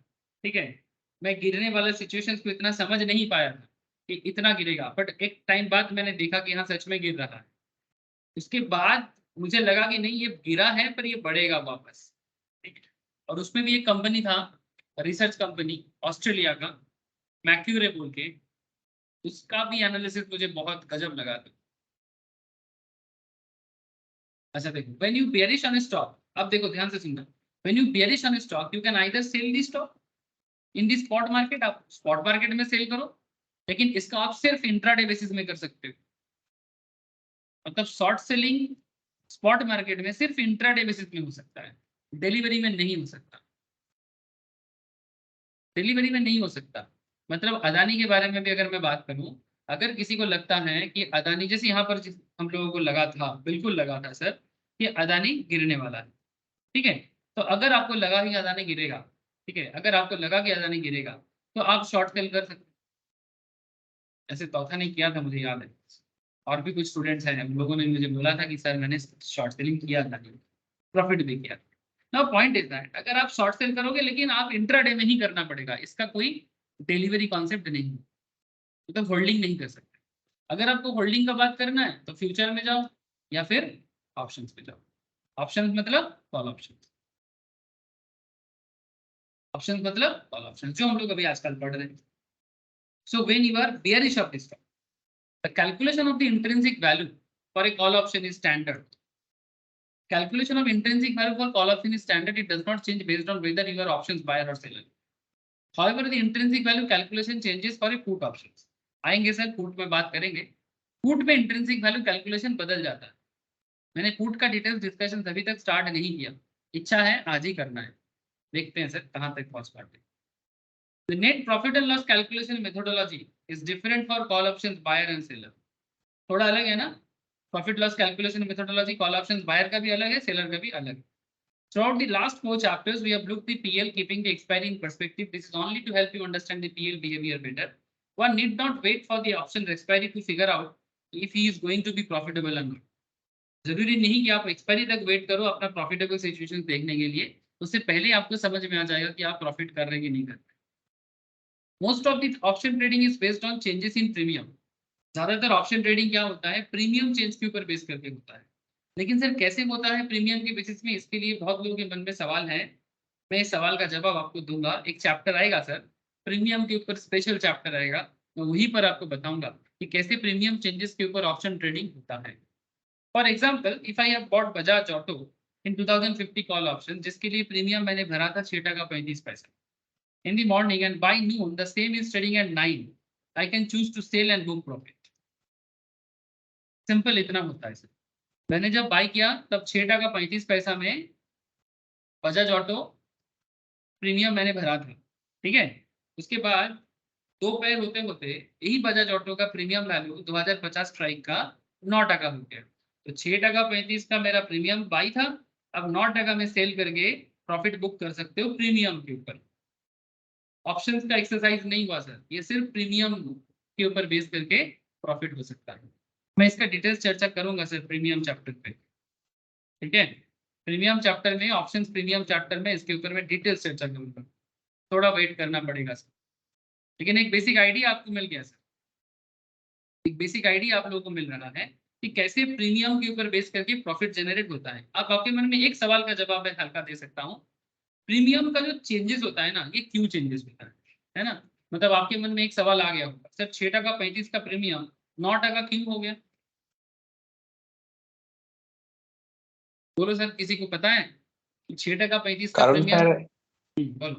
ওই স্ট্রাইক প্রাইসটা লোকের আগ্রহ বেশি বাড়ছে, মানে তাদের মধ্যে একটা পসিবিলিটি আসছে যে এটা স্ট্রাইক প্রাইসটা হিট করতে পারে প্রাইসটা, ওই জন্য তারা বেশি দামে কিনতে চাইছে। मतलब बेसिक যার উপরে বেস করে মার্কেটটা বাড়বে সেটা মানে পসিবিলিটিটা বাড়ছে ওই কারণে। डिमांड बढ़ रहा है ना, हम लोग इसको इकोनॉमिक लैंग्वेज में बोल सकते हैं ना, डिमांड प्रोस्पेक्टिव बढ़ रहा है। जितना डिमांड प्रोस्पेक्टिव बढ़ेगा, एक ही पर्टिकुलर स्ट्राइक के पीछे बहुत सारा लोग अगर कॉन्ट्रैक्ट लेना चाहेगा तो ऑटोमेटिकली प्रीमियम वैल्यू बढ़ जाएगा। इसका और भी रीजन है, ये तो बस एक हल्का सा रीजन है। হ্যালো, ये হচ্ছে ডেল্টার জন্য তো বাড়েই, যদি তুমি কোয়ান্টিটিভ অ্যানালাইসিস করো তাহলে ডেল্টা ভেগা দুটোও তো কাজ করে একই। Yes yes, sensitivity is there, delta vega theta सब आएंगे सर, आएंगे। सुमित बहुत एडवांस जा रहा है, मतलब हम लोग मतलब बेसिक्स नहीं सोच नहीं पा रहे, सुमित एकदम एडवांस है, डेल्टा में चले गए सुमित, थैंक यू सुमित, तुम्हारा डेल्टा आएंगे सर। अच्छा, the premium changes dynamically at all times, it changes because of many variables at play, we will understand for them, धीरे धीरे बात करेंगे। Call options is abbreviated as CE. Sir एक interesting बात, हम लोग इंडिया में कॉल ऑप्शंस को सीई के हिसाब से देखते हैं। So Bajaj auto 2050 call option is also referred to as Bajaj auto 2015 CE, and CE is a abbreviation of European call option. ठीक है, ये यूरोपियन कॉल ऑप्शंस का शॉर्ट फॉर्म है। मैं आपको एक चीज बताता हूँ, ये देखिए सर, जब भी मैंने यहाँ पर कुछ भी लिखे थे, जैसे अदानी, अप्रैल, ठीक है, ये देखो सारे जगह में क्या लिखा है, पहले फ्यूचर के लिए एफयूटी है, उसके बाद देखो सब सीई दिख रहा है। ठीक है, अदानी अप्रैल सीई सीई सीई सीई, ठीक है, अलग अलग स्ट्राइक पॉइंट में हमें दिखाई दे रहा है। ठीक है, यहाँ पे सीई का मतलब क्या? सीई का मतलब है कॉल ऑप्शंस, बट ये एक्चुअली यूरोपियन कॉल ऑप्शंस। मतलब इंडियन मार्केट में करेंटली जो कॉल ऑप्शंस देखने को मिलता है, ये यूरोपियन वाला कॉल ऑप्शंस है। सर और भी कुछ ऑप्शंस होते हैं क्या? यस सर, अमेरिकन ऑप्शंस भी होते हैं। Yes sir, thank you. ठीक है, अमेरिकन ऑप्शंस भी ডিফারেন্সটা होता কি है, আছে? बता देते रुको, ज्यादा डिफरेंस नहीं है, हल्का सा डिफरेंस है, वो सेटलमेंट को लेके मैं बताता हूँ। जैसे अगर आप यहाँ पर सिंबल निफ्टी, एक सेकेंड, ऑप्शन चेन, अगर किसी का इंडिविजुअल भी देखना है, डेटा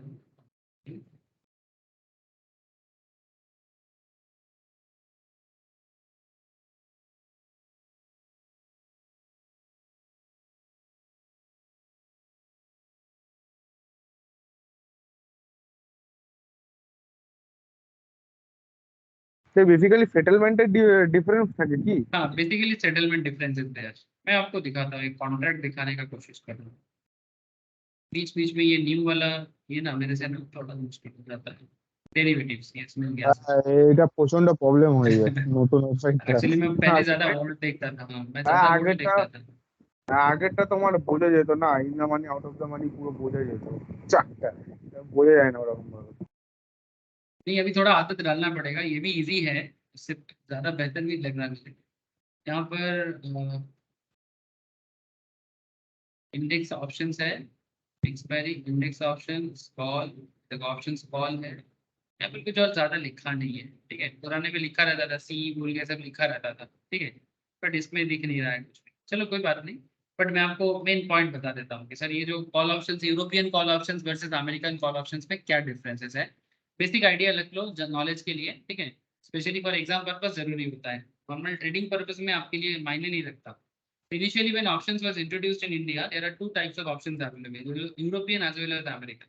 ठीक है, all index options, Nifty, Bank Nifty options were European in nature, and the stock options were American in nature. ठीक है, मतलब index options European था और stock options American हुआ करता था।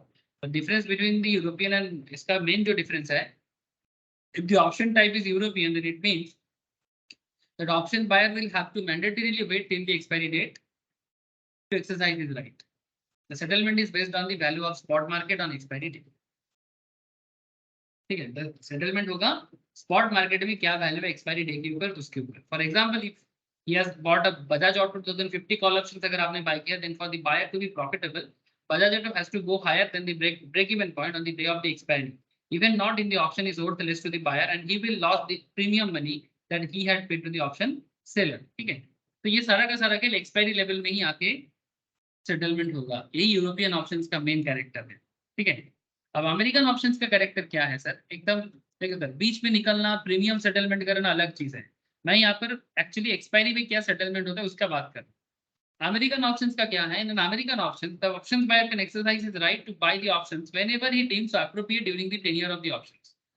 मतलब एक्सपायरी के बीच में, मतलब अगर 27 अप्रैल को ऑप्शन एक्सपायर होने वाला है तो आप बीच में कभी भी सेटलमेंट कर सकते हो. Settlement is dependent of the spot market at that given point and not really depend on expiry. 10 year के अंदर, मतलब कॉन्ट्रैक्ट पीरियड से लेके सेटल एक्सपायरी के अंदर कभी भी किया जा सकता है अमेरिकन ऑप्शंस. इसका मतलब ऐसा है कि for instance buy Bajaj Auto 2050 call options today when Bajaj is trading 2013 spot market and there are 20 more days for expiry. The next day Bajaj Auto crosses 2050. In such a case, the buyer of Bajaj Auto 2050 American call options can exercise his right, which means the seller is obligated to settle with the options buyer. The expiry date has little significance here. मतलब expiry date का significance American options में normally नहीं होता. ठीक है, India में American options आजकल बंद हो गया है. इंडिया में आज के रेट में सारे के सारे यूरोपियन ऑप्शन ही बिकता है. For people familiar with the options, you may be have the question, since we can anyway buy an options now and sell it later. आज के डेट में भी तो ये होता है ना, बाय करना बाद में सेल कर देना. May be 30 minutes after we purchase. How does it matter if the option is American or European? है ना सर, ये सेटलमेंट का बात नहीं कर रहे, सेल का बात कर रहे हैं. इससे क्या मायने रखता है, ये चीज आपको धीरे धीरे समझ में आ जाएगा सर, कि हम अभी खरीद के कुछ देर बाद बेच देते हैं तो इसमें अमेरिकन ले लो या यूरोपियन ले लो, इसमें क्या फर्क पड़ता है? Valid questions. Well, think about the Ajay Bhenu example again. Ajay and Bhenu went to revisit the agreement in 6 months time, है ना. अजय बेनू के बीच पे जो बनारस कोलकाता एक्सप्रेस वे के ऊपर बेस करके जो लैंड परचेस करने का डील हुआ था वो 6 महीने टाइम फ्रेम के लिए था कि 6 मंथ्स बाद अजय के पास राइट रहेगा, वो ऑप्शंस को एक्सरसाइज करेगा, है ना. This is like a European options. If instead of 6 months, imagine if Ajay had insisted that he could come any time during the tenure of the agreement, मतलब 6 मंथ्स के अंदर कभी भी आएगा और अपना राइट क्लेम करेगा. ठीक है, ये अमेरिकन ऑप्शन होता है. मतलब 6 महीने के अंदर कभी भी अजय आके वेन्यू को बोलेगा कि भाई एक्सरसाइज करना है. For example, there could be a strong rumour about the highway project after they signed of the agreement. जैसे उन लोगों ने साइन ऑफ किया और उसके बाद मार्केट में एक स्ट्रॉन्ग रूमर आया कि यस रास्ता बनेगा. In the back of the strong rumour the land price shoot up, जमीन का दाम बढ़ गया एंड अजय डिसाइड कर लिया कि भाई हमें एक्सरसाइज करना है. Clearly, Venu will be obligated to deliver the land to Ajay. Okay, even though he is very clear that the land price has gone up because of the strong rumors. ये Venu को भी पता है. Now, because Venu carries addition risk of getting exercised on any day as opposed to the day of expiry, the premium he would need is also higher. मतलब ऐसे cases में premium value बढ़ जाएगा because Venu को पता लग जाता है कि रिस्क हाई है. बिकॉज अमेरिकन ऑप्शंस पे रिस्क थोड़ा हाई होते हैं तो ज्यादा वैल्यू चाहिए होता है, ज्यादा प्रीमियम जमा करना पड़ता है, प्रीमियम वैल्यू बढ़ जाता है. So that he is compensated for the risk tax. तो वेन्यू के केस में रिस्क थोड़ा हाई हो जाएगा, है ना. बीच में कभी भी एक्सपायरी हो सकता है, मतलब एक्सपायरी को कभी भी एक्सरसाइज किया जा सकता है, एक्सपायरी डेट ऐसे पहले कर सकते हैं.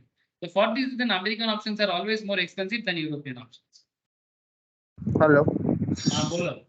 যদি তাহলে একটা জিনিস আমাকে ক্লিয়ার করে দাও একটু, যে তোমার যদি আমি কল ইউরোপিয়ান যদি আমি পারচেজ করি তাহলে আমার মানে আমি স্কোয়ার আপ করে দিতে পারি কিন্তু সেটেলমেন্ট হবে না?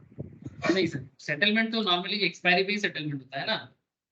আচ্ছা, তাহলে ধরো সাপোজ আমি যদি আজকে এক্সপায়ারি করে দিলাম, আমি কন্ট্রাক্ট থেকে বেরিয়ে গেলাম কিন্তু সেটেলমেন্ট ডেতে আমার লস হলো, তাহলে কি আমি লস বুক করবো? আমি তো এইভাবে মানে সেল করে দিচ্ছি কন্ট্রাক্টটা প্রফিটে, কিন্তু আমার সেটেলমেন্ট হচ্ছে না. वो तो प्रीमियम सेटलमेंट, वो तो तू जो बोल रहा है वो प्रीमियम सेटलमेंट का बात कर रहा है. হ্যাঁ, ওটাই বলছি আমি. তাহলে তো আমার এরকম যদি হয় তাহলে কল ইউরোপিয়ানে তো লস আছে না. আমি আজকে लेकिन यस सर, मैं समझ गया तेरा पॉइंट. ठीक है, बट सर ये मैंने तुम लोगों को बेसिक यूरोपियन कॉल और अमेरिकन कॉल के बीच पे जो डिफरेंसेस है वो मैंने अभी आपको बताया. ठीक है, लेकिन अभी भी बहुत सारा चीज बाकी है. इंडियन मार्केट में काफी सारा चीज इसमें डेवलपमेंट हुआ है. ठीक है, जो थोड़ा सा मतलब क्या बोलूं हाइब्रिड मोड का है. ठीक है, जो आपको मैं आगे आगे बताऊं. तो अगर आपको पूछा गया कि भाई यूरोपियन ऑप्शंस और अमेरिकन ऑप्शंस में बेसिक डिफरेंस क्या है, ठीक है, तो ये आपको पता होना चाहिए कि अमेरिकन ऑप्शंस का मेनली ये सुविधा है। लेकिन एनएसई ने अमेरिकन ऑप्शंस का डील करना कंप्लीटली ऑफ कर दिया है 2011-12 के आसपास के टाइम पे, ठीक है, which means the buyer can access the options based on the spot price on the expiry date। इसी के ऊपर बेस करके एक्सरसाइज होता है। लेकिन जो तुम लोग सवाल कर रहे हो ना सर, इसका जवाब मैं आप लोगों को दूंगा जब हम लोग आएंगे सर प्रीमियम के ऊपर बात करने, ठीक है, जब हम लोग आएंगे प्रीमियम के ऊपर बात करने, चैप्टर कॉल्ड प्रीमियम, ठीक है, तो उस प्रीमियम के बारे में जब बात करेंगे ना, ठीक है, moneyness of an option as well as premium, ठीक है, तब मैं आपको ना इसके बारे में थोड़े डिटेल्स में समझाऊंगा कि एग्जैक्टली प्रीमियम सेटलमेंट कैसे होता है। दूसरे वाले सुमित, ठीक है, करेंटली इस चीज को मैं नहीं, करेंटली मैं इसको अभी स्किप करूंगा, ठीक है, लेकिन अगर तुम्हें पूछा गया कि sir call options, European call options और अमेरिकन कॉल ऑप्शंस का बेसिक डिफरेंस क्या है, तो ये रहा बेसिक डिफरेंस जो मैंने अभी आपको समझाया, ठीक है। बाकी जो तू सवाल कर रहा है वो मैं आगे आगे बताऊंगा, वो एक्चुअली सेटलमेंट का प्रोसेस है, स्ट्रेटेजी के अंदर आता है, ठीक है, तो फिलहाल उस पॉइंट में जाएंगे तो थोड़ा सा मुश्किल हो जाएगा, फिलहाल मैं उस पॉइंट पे ज्यादा मूव ऑन नहीं। लेकिन प्लीज मुझे इतना बता दो सर कि कॉल ऑप्शंस यूरोपियन और अमेरिकन का ऑप्शंस का बेसिक डिफरेंस समझ में आ गई नहीं, इतना मुझे बता। हाँ अच्छा, बाकी सबको समझ में आया कि नहीं आया? हाँ सर। हाँ सर। सर सब चीज का जवाब मिलेगा, हर चीज का जवाब मिलेगा, थोड़ा रुको, ठीक है, थोड़ा रुको। मैं समझ सकता हूँ आप लोग बहुत उतावला हो जाते हो, सर ये बता दो वो बता दो, सर एक साथ सब खिचड़ी पक जाएगा, और जो लोग एकदम स्टार्टिंग से सीख रहे हैं ना उनके लिए तो और दिक्कत बढ़ जाएगी, इसलिए मैं जंप नहीं कर रहा, मैं धीरे धीरे आ रहा हूँ, ठीक है, धीरे धीरे मूव ऑन कर। अच्छा, अब एक पॉइंट है सर, पुट ऑप्शंस बाइंग, ठीक है, तो क्या पुट ऑप्शन स्टार्ट किया जाए? हाँ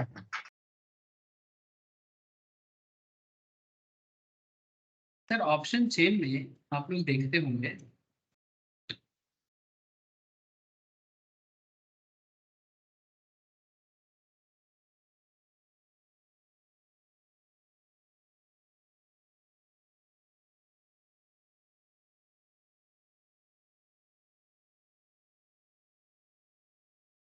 দাদা পুট অপশনটা আজকে স্টার্ট করছো?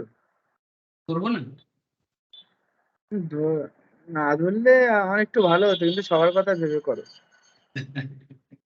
अच्छा ठीक है, चल आज छोड़ देते हैं फिर, नेक्स्ट क्लास से पुट ऑप्शन फ्रेश स्टार्ट करेंगे, अच्छा रहेगा, क्लास में भी मतलब क्लास का भी सेटलमेंट प्रोसेस अच्छा रहेगा, ठीक है सर। चलो पुट ऑप्शन में नेक्स्ट दिन ही स्टार्ट करता हूँ, ठीक है। बेसिकली मैं आपको बता देता हूँ एक बार हल्का कि कॉल का जो दो बेसिक एरिया है मैंने कवर किया, एडवांस कोई भी डिस्कशन नहीं किया मैंने, ठीक है, मतलब इतना देर से मैंने लास्ट 3-4 लेक्चर जो ऑप्शंस में हुआ है इस पे मेनली फोकस किया गया है basics of call option buy, अगर आप एक बायर हो तो क्या करना है, अगर आप एक सेलर हो तो क्या करना है, ठीक है, कॉल के ऊपर बेस करके।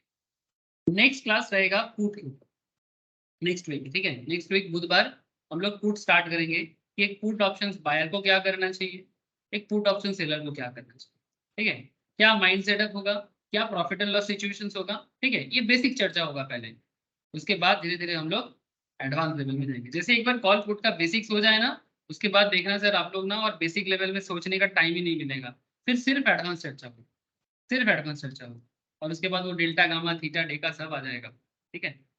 ठीक है सर, आज मैं इतना ही रखता हूँ, चलो आज का क्लास थोड़ा छोटा कर लिया, ओके मैं रख लिया, ओके 20 का बात में रख लिया, ठीक है, ओके ठीक है, ठीक है, चलो आज इतना ही रखता हूँ, ठीक है सर, बाय टाटा फिर आज। স্যার আমাকে টিসিএস টা নিয়ে খবর দেবেন একটু। কিসের খবর দেবো? টিসিএস টিসিএস এর খবর দেবো, টিসিএস এর কি টি- খবর দেয়া, লাস্ট দিন কি অবস্থায় ক্লোজ হয়েছিল বল? আচ্ছা এই সাইডওয়েজ গেছে তো। সাইডওয়েজ গেছে না? হ্যাঁ, কিন্তু স্যার একটা দেখবেন, একটা মানে আপনি 15 মিনিট একটা চার্ট দেখুন, একটা বেশ ভালো ডবল টপ একটা বটম একটা ক্রিয়েট করেছে।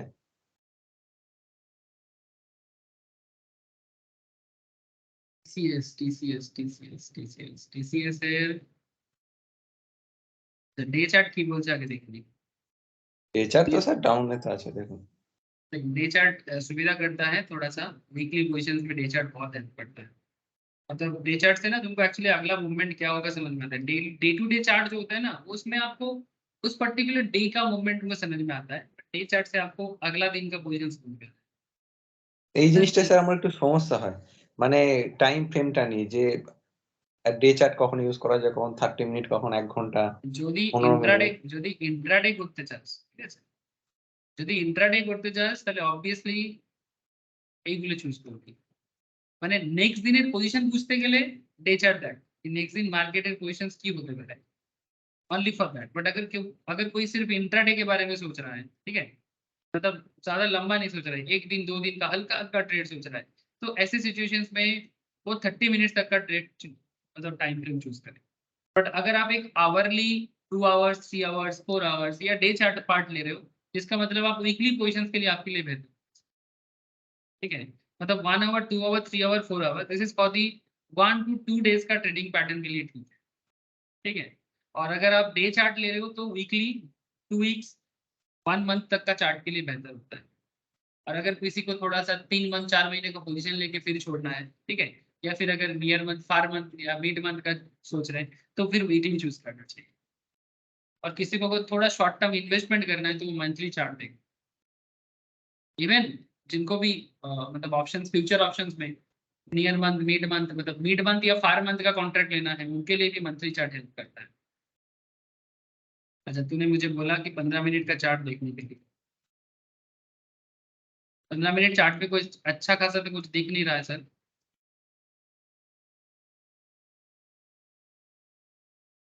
अरे पीयूष, না স্যার, আমি একটা দেখছিলাম একটা ডবল টপ করছিল, মানে একটা প্রথমে লোয়ার হাইতে একটা লো সৃষ্টি করেছে, আবার উপরে একটা হাই করেছে, লো করেছে। होता है তো 15 একটু ছোট মিনিটের করুন চার্টে, ওটা। না 15 একটু মিনিটের একটু ছোট চার্টে করুন ওটা। ছোটই তো করেছি আর কত ছোট করবো। এটা কত তারিখে বলছিস বল, 13 তারিখ? আমি এটাই বলছিলাম, মানে একটা সেই ওইখানে একটা সাপোর্ট নিচ্ছে তো দেখুন, এই যে এই 3190 এর দিক করে একটা আছে আমি দেখুন। বুঝতে পেরেছি, তুই এই দুটো ডাবল টপ বলছিস তো? হুম।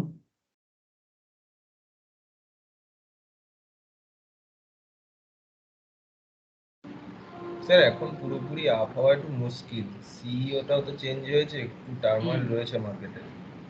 আমেরিকান হ্যাঁ মার্কেটটা স্যার, খুব একটা ভালো নেই, আমেরিকান মার্কেটের অবস্থা ভালো নেই, বিজনেস নিয়ে এখন সেন্টিমেন্ট নিচের দিকে যাওয়ার চান্সেস আমাকে বেশি লাগছে, আমাকে লাগছে আরো কিছুটা যাবে।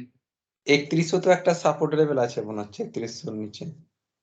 নিয়ার টার্মে আমাকে লাগছে 31 একটা সাপোর্ট দেবে, হ্যাঁ একটা 3100 সাপোর্ট আছে একটা। লাগছে ইয়েস, 31 একটা সাপোর্ট জোন আছে স্যার, হুম।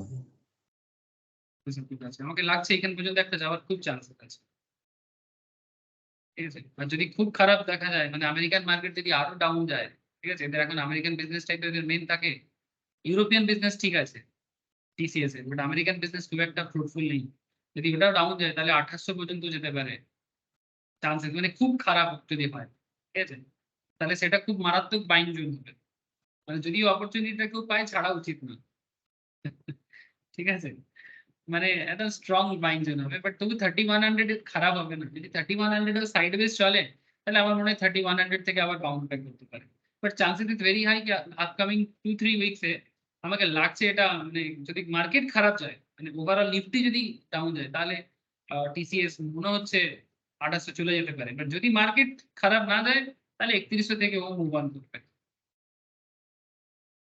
অবজার্ভ কর, এখনো তো প্রপার ক্যান্ডেল আমি কিছু বলছি, বুঝতে পারছি। 3190 তো রিজেকশন দিচ্ছে, তো যখনই মার্কেট উঠছে 3190টাই তো রিজেকশন দিচ্ছে বারবার ধরে, এই উপরটাই যেটা আপনি দেখাচ্ছিলেন তখন। এইখানটাতে না, এইখানটাতে, হ্যাঁ হ্যাঁ।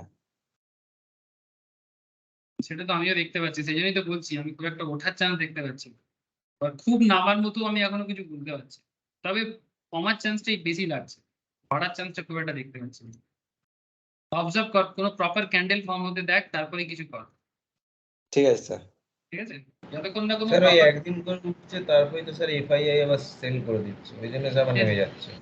প্রপার ক্যান্ডেল না হলে ট্রেড নিবি না, প্রপার ক্যান্ডেল দেখবি আগে। এটা স্যার কি হয়ে গেছে, এরকম হারামি হয়ে ইন্টারেস্টিং গেছে, বলা যায় স্যার? হ্যাঁ এটাকে কি বলবো, এটাকে হারামি হারামি, আর আমি প্রপারলি হয়েছে মানে প্রপারলি না, মানে হারামি টাইপের একটু প্যাটার্ন হয়েছে তখন। টাইপের হয়েছে, মানে ইটস নট এক্স্যাক্টলি, মানে আমাকে ঠিক এটা হ্যাঁ, হারামি মানে পুরোপুরি হারামি লাগছে না। তার আরেকটা দেখ, এই দেখ এখানে দেখ, নর্মালি হারামি হতে গেলে ফার্স্ট ক্যান্ডেলটা রেড হতে হবে, সেটা ঠিক আছে। ট্রেন্ডটা কি প্রপার ডাউন ট্রেন্ড বলা যায়? চলো ঠিক আছে, তাও মেনে নিলাম ডাউন ট্রেন্ড, কিন্তু অতিরিক্ত ভলিউম হয়েছে না, এত হাই ভলিউমে ক্যান্ডেলকে একটু ইগনোর করাই উচিত। যদি খুব বেশি ভলিউম হাই থাকে, এরকম ভলিউমে ক্যান্ডেলের ট্রেড নেওয়া উচিত না। আর একটা জিনিস দেখ, এই সেলটাও স্যার অনেক বেশি হয়ে যায়। হ্যাঁ অনেকটা, ঠিক আছে। আর এখানে দেখ এটা কিন্তু মানে নিচের দিকে নেমে গেছে, মানে গ্রিন নেক্সট ক্যান্ডেলটা একটু নিচে নেমে গেছে, মানে কমপ্লিটলি কিন্তু বাচ্চার মতো নয় ব্যাপারটা, মানে এরকম নয় কি একটা প্রেগনেন্ট ওম্যান লাগছে। তো এটাকে হারামি বলা যায় না, এটাকে হারামি বলা যায় না। দেখ দেখ অবজার্ভ কর, আমি একটু অবজার্ভ কর, তারপরে কিছু ব্যবস্থা। মানে আমি মনে করি বলতে চাইছি কি, অবজারভেশন কর, ঠিক আছে। হয়তো কিছুদিন পর দেখবি একটা স্পিনিং টপ বা একটা ডোজি ফর্ম হবে, ঠিক আছে, এরকম টাইপের কিছু দেখতে পাবি, তারপরেই কিছু মুভমেন্ট পাবি দেখবি। যেরকম রিলায়েন্সে দেখেছিলাম আমি, যেরকম আমরা রিসেন্ট ট্রেন্ডে রিলায়েন্সে দেখেছি, খুব সুন্দর একটা ফরমেশন হয়েছে, ওইরকম টাইপের ফরমেশন পেলে আমি বলেছিলাম ক্লাসে রিলায়েন্স অবজার্ভ কর, রিলায়েন্সে একটা ভালো অপরচুনিটি আছে। এরকম অপরচুনিটি পেলে নিশ্চয়ই আমি বলবো ট্রেড নিতে, বাকিটা নিজের রিস্ক। ক্যান্ডেলের স্যার সাইকোলজি গুলো কি করে বুঝবো বলুন তো? ক্যান্ডেলের সাইকোলজি ক্যান্ডেল ফরমেশনের উপর বেস করে দেখতে পাবি। ডে চার্ট, ডে পার্টটা দেখবি, মিনিটসের চার্টটা দেখবি। ক্যান্ডেলের ভিতরে সাইকোলজি দেখার তো কিছু নেই, ক্যান্ডেল দেখলেই তো হবে। টেকনিক্যালের ক্লাসগুলো করতে থাক, ঠিক আছে। আমি তো এখন সবে ক্যান্ডেলটা শেষ করছি, এখনো আমি বাকি পার্টে যাইনি। ওখানে দেখবি আমি প্রত্যেকটা জিনিস ডিসকাস যখন আস্তে আস্তে বাড়াবো না, তখন দেখবি বুঝতে পারবি কি কতগুলো জিনিস, কতগুলো চার্ট আমি শেখাবো, ঠিক আছে, মানে যেটাকে আমরা বলি চেকলিস্ট, ঠিক আছে। একটু ধৈর্য ধর, চেকলিস্ট শেখাবো, মানে ক্যান্ডেল তো দেখতে হবেই, কিন্তু ক্যান্ডেলের সাথে সাথে আরো অনেকগুলো জিনিস চেক করতে হয়, মোটামুটি একটা 6 থেকে 7টা কমসে কম একটা চেকলিস্ট থাকে। সেই চেকলিস্টটা যখন একসাথে পারফর্ম করে, তখন ট্রেড নেওয়া খুব মোক্ষম, শেখাবো। Don't worry। ঠিক এতটা আছে ধৈর্য স্যার। ধরছিস যখন, তার আরেকটু ধৈর্য ধর, আর 1 মাস ধৈর্য ধর, দেখবি ব্যাপারগুলো খুব গ্রিপে চলে আসবে। স্যার শিখতে থাকলে এক্সাইটমেন্ট তো বেড়ে যায় না? মানে পরপর মনে হয় যে এটা কবে শিখবো, কবে এটা করবো, কবে করবো, স্যার না? এক্সাইটমেন্ট থাকা ভালো, কিন্তু কি বলতো, ম্যাচ খেলার আগে একটুখানি ধৈর্য ধরতে হয়, বুঝতে পারলি? ওইটাই স্যার বিল্ড আপ করতে হবে। পেশেন্সটা খুব ইম্পর্টেন্ট মার্কেটে। ঠিক আছে, রাখি তাহলে আজকে, হ্যাঁ। ঠিক আছে স্যার, টাটা। রাখছি স্যার। আচ্ছা রাখ। রাখছি স্যার। সম্পদ তুই কি আসছিস? হ্যাঁ স্যার, তুই কি আসছিস আজকে? আজকে না স্যার, কালকে বললাম না, এই 3 দিনের মধ্যে আপনি বললেন চলে আসতে। আচ্ছা ঠিক আছে, ঠিক কালকে আছে, 3-4 দিনের সময় চলে যাবো। ঠিক আছে। আপনি আমাকে দেখুন এই মিউচুয়াল ফান্ড ওটা একটুখানি বলে দেবেন, তো দেখে একটুখানি। এটা ওই যে স্যার আপনাকে ফোন করে বললাম স্যার মিউচুয়াল ফান্ডের ব্যাপারটা। ও আচ্ছা, মিউচুয়াল ফান্ড আছে, ঠিক আছে, কালকে আয় বলছি। ঠিক আছে, ঠিক আছে, রাখছি স্যার। আচ্ছা রাখ।